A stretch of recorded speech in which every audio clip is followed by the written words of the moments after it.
Yushibu. L'histoire se déroule dans un monde fantastique où les terres du Nord sont gouvernées par le roi démon. Les personnes qualifiées lors de l'examen national pour être Yusha, qui veut dire héros, seront envoyées en mission pour combattre les démons. Nous suivons la vie du jeune Roll Chaser, le meilleur étudiant à l'école préparatoire pour devenir Yusha. Malheureusement, un héros arrive à battre le roi démon et les étudiants se retrouvent sans travail. Roll devient ainsi vendeur dans un magasin. Un jour, une fille pose sa candidature pour travailler à temps partiel dans la boutique et il s'agit de Fino Bloodstone, la fille du roi démon. L'anime vole pas très haut niveau scénario, mais ça reste quand même assez plaisant à voir. C'est un peu similaire à Atarakuma Osama, que vous devez je pense sûrement connaître. L'anime a pour genre action, comédie, ecchi, fantasy, romance, slice of life et pour thème apprentissage, démon, harem, magie.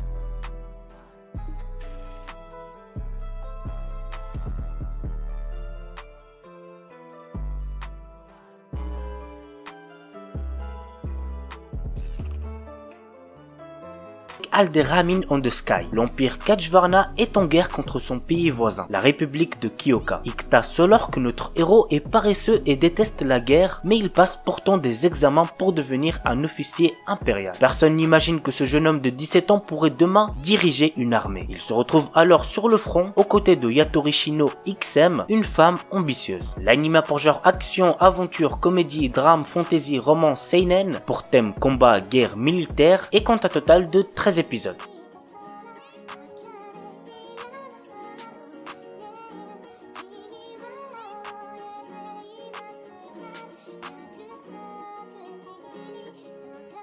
Katanagatari. L'histoire se déroule pendant l'ère Edo, une ère pendant laquelle les sabres des samouraïs se heurtaient aux couteaux des ninjas. Shishika Yasuri est le dernier descendant de l'école Kyoto, une école de combattants un peu spéciale, car contrairement aux ninjas et aux samouraïs, cette école n'utilise pas d'armes pour se battre. Le maître du style Kyoto a été banni, lui et toute sa famille, sur une île déserte. Par conséquent, Yasuri, son fils, a grandi isolé du monde. Un jour, un général de l'armée du shogun, qui n'est autre qu'une jeune fille nommée Togame, se rend sur cette île pour lui demander de partir en quête de 12 épées légendaires dont la possession très convoitée permettrait à elle seule de régner sur le monde. Yasuri quitte alors son île et sa sœur pour partir avec Togame à la recherche des 12 épées. L'anime a pour genre action, drame, fantasy, romance, pour thème arts martiaux, ninja, samouraï, et il est déconseillé aux moins de 16 ans puisqu'il contient beaucoup de violence.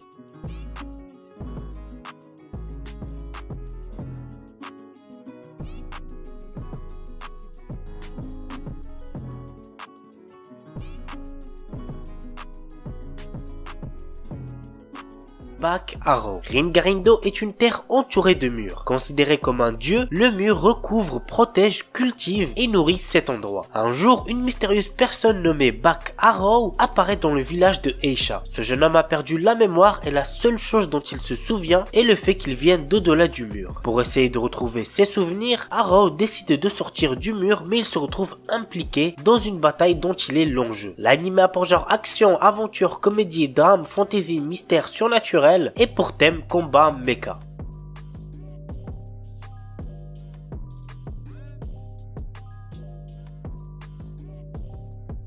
Buzu Choju Machiavélisme. Fudo Nomura est un étudiant fraîchement transféré dans un lycée qui a pour particularité de donner des armes à ses étudiantes afin de ne pas subir de harcèlement de la part des garçons. Peu de temps après son arrivée, notre héros devient la cible de Rin Onigawara, l'une des 5 combattantes à l'épée qui règne sur l'établissement. Afin de retrouver sa liberté, il devra vaincre les 5 jeunes femmes. L'anime a pour genre action, comédie, shonen, pour thème arts martiaux, combat, école, harem, et compte un total de 12 épisodes.